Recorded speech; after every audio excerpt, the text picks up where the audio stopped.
خوش آمدید۔ آج ہم ایک بہت ہی دلچسپ موضوع پر بات چیت کر رہے ہیں۔ جی، یہ ایک یوٹیوب ویڈیو کے ٹرانسکرپٹ پر مبنی گفتگو ہے اور اس میں ہم کائنات کی ابتدا کی کچھ آپ کہہ لیں بہت اہم واقعات کا جائزہ لیں گے۔ بالکل، جیسے ابلیس کی کہانی، اس کے زوال سے پہلے وہ کیا تھا؟ ہاں، اور پھر آدم علیہ السلام کی تخلیق کا وہ پورا واقعہ۔ جی، اور جنت سے نکلنا، اور پھر وہ حابیل اور کابیل کا قصہ، زمین پر پہلا قتل۔ تو یہ ماخذ، یہ ویڈیو ٹرانسکرپٹ ہمیں ان واقعات کا ایک تفصیلی منظر دیتا ہے نا؟ یقیناً، اور ہماری کوشش یہی ہوگی کہ اس ٹرانسکرپٹ میں جو باتیں بتائی گئی ہیں ان کو ذرا کھول کر بیان کریں، ان کے اندر جو معنی ہیں، جو سبق ہیں، ان پر کچھ روشنی ڈالیں۔ ٹھیک ہے، تو پھر شروع کرتے ہیں ابلیس کے ماضی سے، اس وقت سے جب وہ ابھی شیطان نہیں بنا تھا۔ جی، ٹرانسکرپٹ میں ذکر ہے کہ زوال سے پہلے آسمانوں میں اس کا بڑا اونچا مقام تھا، لوسیفر کا بھی نام آتا ہے۔ آیات میں آتا ہے کہ اللہ نے اسے ایک کام دیا اور زمین پر بھیجا۔ جی، شاید دیکھنے میں چھوٹا سا کام تھا، مٹی لانا۔ ہاں، زمین کے مختلف حصوں سے مٹی جمع کرنا۔ جی، لیکن ماخذ یعنی یہ ٹرانسکرپٹ اشارہ کرتا ہے کہ شاید یہی وہ نقطہ تھا جہاں سے تکربر شروع ہوا۔ اور یہ بات واقعی قابل غور ہے، مطلب جس مٹی کو وہ خود جمع کر کے لایا اپنے ہاتھ سے، اسی سے بنی مخلوق کو سجدہ کرنے کا حکم اس کے لیے ناقابل برداشت ہو گیا۔ عجیب بات ہے۔ ہاں، تو یہ جو مٹی لانے کا عمل تھا، یہ شاید اس کے ذہن میں کہیں بیٹھ گیا اور بعد میں حسد اور غرور کا باعث بن گیا کہ بھئی میں تو اس سے افضل ہوں، میں اسے کیوں سجدہ کروں۔ یہ اس کے انکار کی نفسیات کو سمجھنے میں مدد دیتا ہے۔ جی بالکل۔ اچھا، اب آتے ہیں آدم علیہ السلام کی تخلیق کے بیان کی طرف۔ ٹرانسکرپٹ کے مطابق جب اللہ نے مٹی سے آدم علیہ السلام کا وہ جسم بنایا، جی، وہ بت، ہاں وہ بت، تو وہ 40 سال تک بے جان پڑا رہا۔ 40 سال، یہ مدت ہی بتا رہی ہے کہ یہ کوئی عام تخلیق نہیں تھی۔ بالکل، اور فرشتے جب وہاں سے گزرتے تھے تو وہ اس جسم کو دیکھ کر مطلب حیران بھی ہوتے تھے اور کچھ خوف بھی محسوس کرتے تھے۔ جی، کہ اللہ یہ کون سی نئی طاقتور مخلوق بنا رہا ہے۔ ہاں، اور اسی دوران ابلیس کا رد عمل بڑا نمایاں تھا، وہ سب سے زیادہ خوف زدہ تھا۔ اچھا، جی، وہ آتا، اس جسم کو ٹھوکر مارتا تو آواز آتی تھی جیسے خشک مٹی کا برتن ہو، کھنکھناتی ہوئی۔ ہاں، اور ایک دفعہ تو وہ منہ کے راستے جسم میں داخل ہوا اور دوسری طرف سے نکل گیا۔ اچھا، جی، اور اس تجربے کے بعد اس نے فرشتوں سے کہا کہ ڈرو مت اس سے، یہ اندر سے کھوکھلا ہے۔ کھوکھلا، ہاں، کہنے لگا اگر میرا اس سے مقابلہ ہوا تو میں اسے ہلاک کر دوں گا۔ یہ دیکھیں، یہیں سے اس کی وہ سطحی سوچ ظاہر ہوتی ہے، مادہ پرستی۔ بالکل، وہ صرف باہر کا ڈھانچہ دیکھ رہا تھا، وہ یہ نہیں سمجھ سکا کہ اس میں ابھی روح آنی ہے، وہ نور الہی آنا ہے۔ صحیح، وہ روحانی پہلو اس کی سمجھ سے باہر تھا۔ جی، مادی وجود کو اصل سمجھ بیٹھا۔ خیر، پھر جب اللہ نے اس جسم میں روح پھونکنے کا ارادہ کیا تو ٹرانسکرپٹ بتاتا ہے کہ روح سب سے پہلے سر کی طرف سے داخل ہوئی جی، اور فوراً آدم علیہ السلام کو چھینک آئی۔ چھینک آئی، تو فرشتوں نے کہا کہو الحمدللہ۔ اللہ اکبر، پہلا کلام، اللہ کی تعریف۔ کیا بات ہے۔ پھر جیسے ہی روح آنکھوں تک پہنچی، انہوں نے جنت کے پھل دیکھے، فوراً، اور جب روح پیٹ تک آئی تو بھوک محسوس ہوئی، اور سب سے دلچسپ بات، ابھی روح پیروں تک پہنچی بھی نہیں تھی کہ وہ پھلوں کی طرف لپ کے، ہاں، وہ ان پھلوں کی طرف لپک پڑے۔ اور دیکھیں یہی وہ آیت یاد آتی ہے جو ماخذ میں بھی ہے کہ انسان جلد باز پیدا کیا گیا ہے۔ بالکل، وہ انسانی فطرت کا پہلو، وہ جلد بازی وہیں ظاہر ہو گئی، تخلیق کے پہلے لمحات میں ہی۔ اچھا، اس کے بعد اللہ نے آدم علیہ السلام کو حکم دیا کہ سامنے جو فرشتے ہیں انہیں سلام کرو۔ جی، انہوں نے سلام کیا، فرشتوں نے ویسا ہی جواب دیا۔ تب اللہ نے فرمایا کہ یہی تمہارا اور تمہاری اولاد کا آپس میں سلام کا طریقہ ہوگا۔ سبحان اللہ، یہ ایک طرح سے معاشرتی آداب کی بنیاد رکھ دی گئی، امن کی دعا۔ بالکل، ماخذ میں ایک حدیث کا حوالہ بھی ہے کہ نبی کریم صلی اللہ علیہ وسلم نے فرمایا آدم علیہ السلام جمعے کو پیدا ہوئے، جمعے کے دن، اسی دن جنت میں داخل ہوئے، اسی دن نکالے گئے، اور قیامت بھی جمعے کو ہی ہوگی۔ جمعے کی فضیلت واضح ہو رہی ہے۔ جی، اور ایک اور روایت کا ذکر ہے کہ آدم علیہ السلام کا قد 60 ہاتھ تھا، 60 ہاتھ، اور یہ بھی کہ جنت میں جانے والے سب لوگوں کا قد اتنا ہی ہوگا۔ اچھا، یہ تو پھر جنت کی ایک بالکل الگ ہی شان ہوگی، ہمارے دنیاوی پیمانوں سے بالکل مختلف۔ یقیناً، अच्छा, तो जब आदम अलैहिस्सलाम की तख्लीक मुकम्मल हो गई, रूह फूंक दी गई, जी, तब अल्लाह ने तमाम फरिश्तों को और वहां मौजूद इब्लीस को भी हुक्म दिया कि आदम को सजदा करो, ताजीमी सजदा। ये था वो फैसला कुन लम्हा। बिल्कुल, सबने फौरन हुक्म माना, सिवाय इब्लीस के। उसने इनकार कर दिया और यही इनकार उसे ले डूबा इबादत गुजारी के ओझ से नाफरमानी की पस्ती में। अल्लाह ने पूछा, क्यों नहीं किया सजदा, क्या चीज माने हुई? तो उसने दलील दी, बड़ी अजीब दलील। हाँ, उसने कहा, मैं आग से बना हूँ, ये मिट्टी से, मैं अफजल हूँ। तकब्बुर साफ जाहिर है। जी, और जैसा हमने पहले भी बात की, शायद वो मिट्टी लाने वाला वाकया भी कहीं पसे पर्दा था, हसद।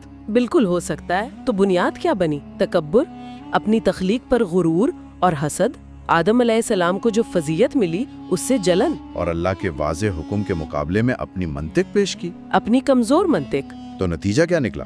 अल्लाह ताला ने हुक्म दिया, निकल जा यहाँ से, तुम मरदूद है, दुत्कारा हुआ, जी, और क़यामत तक तुझ पे लानत है।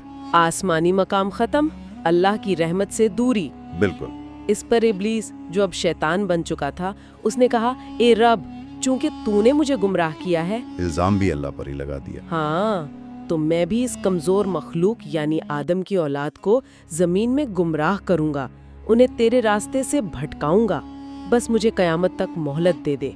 ये था उसका चैलेंज। वो अजली कश्मकश जो आज तक जारी है, खैर और शर की, इंसान के दिल में। अल्लाह ने फरमाया, जा, तुझे मोहलत दी क़यामत के दिन तक। लेकिन साथ ये भी वाजे कर दिया, हाँ, कि याद रख, जो मेरी हिदायत छोड़कर तेरी पैरवी करेगा, मैं जहन्नम को तुझसे और उन सब से भर दूंगा। तो ये मोहलत असल में इंसान का इम्तिहान है। शैतान को जबरदस्ती की ताकत नहीं मिली, सिर्फ वसवसा डालने की। सही, इंतखाब इंसान का अपना है। जी, अपना इरादा, अपना इख्तियार। अच्छा जी, अब बात करते हैं जन्नत में आदम अलैहिस्सलाम और हव्वा अलैहिस्सलाम के क़याम की। जी, ट्रांसक्रिप्ट के मुताबिक एक दिन आदम अलैहिस्सलाम सो रहे थे। जब जागे तो देखा उनके पास एक खातून बैठी हैं। अच्छा, पूछा, तुम कौन हो? उन्होंने कहा, अल्लाह ने मुझे आपके लिए पैदा किया है। ये हवा अलैहिस्सलाम थी। यानी आदम अलैहिस्सलाम की तन्हाई दूर करने, उनका साथी बनने के लिए, उन्हीं की पसली से। जी, ये इंसानी जोड़े की तख्लीक थी, उनसियत, मोहब्बत, सुकून के रिश्ते का आगाज। एक दूसरे का लिबास। बिल्कुल, अल्लाह ने उन्हें जन्नत में रहने और नेमतों से लुत्फ अंदोज होने की पूरी इजाजत दी, हर तरह के फल, हर तरह की लज्जत, सिवाय एक खास दरख्त के। उसके करीब जाने से, उसका फल खाने से मना किया गया था। ये थी वो हद, वो इम्तिहान, आजादी के माहौल में एक पाबंदी। इताअत का इम्तिहान। जी, लेकिन शैतान, वो तो ताक में था, अपना बदला लेने की फिक्र में। हाँ, जब उसे इस ममानत का पता चला, उसने अपनी चाल चली। वो आया आदम और हव्वा अलैहिस्सलाम के पास। और क्या कहा? कहा, क्या मैं तुम्हें वो दरख्त ना बताऊं जिसे खाकर तुम हमेशा हमेशा के लिए जन्नत में रहोगे? अच्छा, और तुम्हें ऐसी बादशाहत मिलेगी जो कभी खत्म ना होगी। देखा, वही दो कमजोरियां, हमेशा जिंदा रहने की ख्वाहिश और लाजवाल ताकत की तमन्ना। बिल्कुल, ये उसका क्लासिक तरीका है वर्गलाने का, आज भी। इंसानी ख्वाहिशात को इस्तेमाल करना गलत रास्ते पर डालने के लिए। और आदम और हवा बशरी तकाजे के तहत उस बहकावे में आ गए और फल खा लिया। जी, उस ममनुआ दरख्त का फल खा लिया और फौरन नतीजा निकला। क्या हुआ? उनके जिस्मों से जन्नत का लिबास उतर गया, वो बेपर्दा हो गए। अल्लाह अकबर। शर्म के मारे जन्नत के दरख्तों के पत्तों से अपने आप को ढांपने लगे। यानी गलती का एहसास फौरन हुआ, मासूमियत खत्म, शर्म और निदामत का एहसास पैदा हो गया जो पहले नहीं था। गुनाह का पहला असर। जी, जब उन्हें अपनी गलती की संगीनी का एहसास हुआ तो फौरन अल्लाह से तौबा की, माफी मांगी। निदामत। अल्लाह ने अपनी रहमत से तौबा कबूल फरमाई। अल्हम्दुलिल्लाह, अल्लाह की रहमत बहुत वसी है। लेकिन फैसला ये हुआ कि अब उन्हें जमीन पर उतरना होगा, जो उनका और उनकी औलाद का असल ठिकाना और इम्तिहान गाह है। तो तौबा कबूल हुई, मगर अमल का नतीजा यानी जमीन पर उतरना, वो तो होना था। जी, ये सजा से ज्यादा शायद एक नए मरहले का आगाज था, खिलाफत फिल अर्ज का। बिल्कुल, जिम्मेदारी संभालने का वक्त। अच्छा, माखज में एक और दिलचस्प बात है। कुछ मौरखीन के हवाले से लिखा है कि जब आदम अलैहिस्सलाम को जमीन पर उतारा गया जी, तो उनके साथ हिजरे अस्वद, वो काला पत्थर, वो भी उतारा गया। अच्छा, जो काबा में है? जी वही। रिवायत है कि आदम अलैहिस्सलाम ने उसे मक्का के करीब कोहे अबू कबैस पर रखा था और वो रात को चांद की तरह रोशन होता था। सुभान अल्लाह, ये रिवायत तो हिज्र अस्वद की क़िदामत और उसके आसमानी ताल्लुक को जाहिर करती है। हाँ, और ये ख्याल भी आता है कि ज़मीन पर इंसानी ज़िंदगी के आगाज़ से ही मुक़द्दस मकामात का तसव्वुर मौजूद रहा। बिल्कुल। खैर, तो ज़मीन पर आदम और हवा अलैहिमुस्सलाम की ज़िंदगी का एक नया सफ़र शुरू हुआ। वक्त गुजरा, औलाद हुई, जी। जिनमें 2 बेटे हाबील और काबील काबिल ज़िक्र हैं। हाबील और काबील। माखज़ बताता है कि हाबील मवेशी पालते थे, चरवाहे थे। जी, और काबील खेती बाड़ी करते थे, किसान थे। 2 बुनियादी पेशे, एक ज़मीन से जुड़ा, दूसरा जानवरों से। इब्तदाई मईशत। बिल्कुल। उस ज़माने में ट्रांसक्रिप्ट के मुताबिक कुर्बानी पेश करने का एक ख़ास तरीका था। जी, क्या तरीका था? कुर्बानी की चीज़ को किसी ऊंची जगह पर रख दिया जाता। अगर कबूल हो जाती तो आसमान से आग आती थी। हाँ, आसमान से आग आकर उसे जला देती थी, और अगर कबूल ना होती तो वो वहीं पड़ी रहती। बड़ा वाज़े निशान था कबूलियत का, कोई शक व शुबा नहीं। जी। तो एक बार कुर्बानी का मौका आया। हाबील जो नेक नियत थे, उन्होंने अपने रेवड़ में से सबसे बेहतरीन, सेहतमंद, खूबसूरत दुम्बा चुना। अल्लाह की राह में बेहतरीन चीज़। जी, जबकि काबील ने उसने अपने खेत की पैदावार में से कुछ रद्दी खराब सा गल्ला निकाला कुर्बानी के लिए। यही नियत और अमल का फर्क साफ नजर आ रहा है। बिल्कुल। और माखज़ भी इसी नुक्ते पर जोर देता है, कुर्बानी का असल मकसद ही यही है कि अपनी सबसे प्यारी, सबसे अच्छी चीज़ रब के हुजूर पेश करो, खुलूस नियत से। हाबील ने ये उसूल निभाया, काबिल ने बस लापरवाही की। नतीजा वही हुआ। आसमान से आग आई, हाबील की कुर्बानी को जला दिया, कबूल हो गई, और काबिल की? वो वहीं पड़ी रह गई, रद्द हो गई। ये तो काबिल के लिए बड़ा शदीद धचका होगा, अपनी तौहीन महसूस हुई होगी। बिल्कुल। जब उसने ये देखा तो वो गुस्से और हसद से भर गया।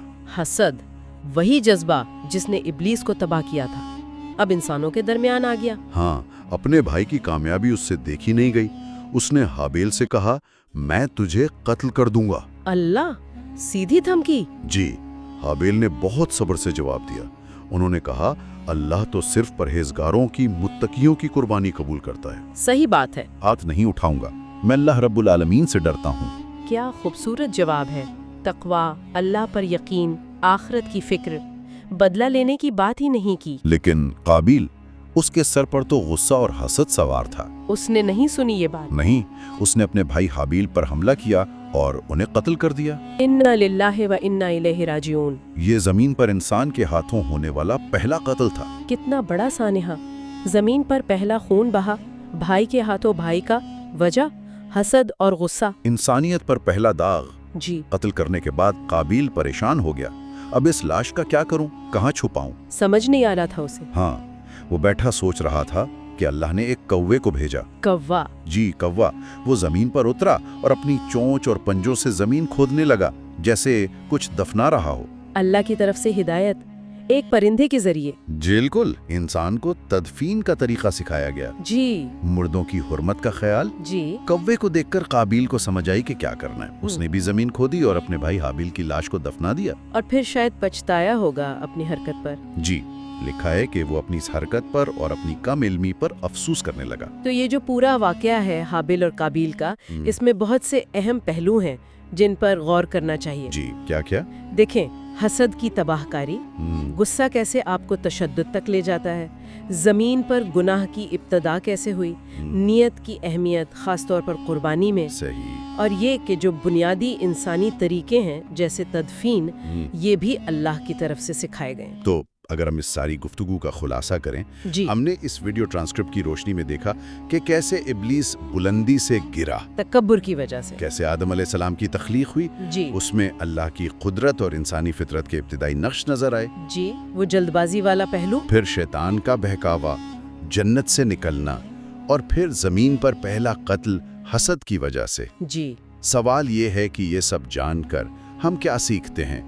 इस सब का मतलब क्या निकलता है? मेरे ख्याल में जो मरकजी सबक बार बार सामने आता है वो है तकब्बुर के मुकाबले में आजिज़ी, नाफरमानी के मुकाबले में इताअत, और हसद जैसी मनफी कुव्वतों की तबाही।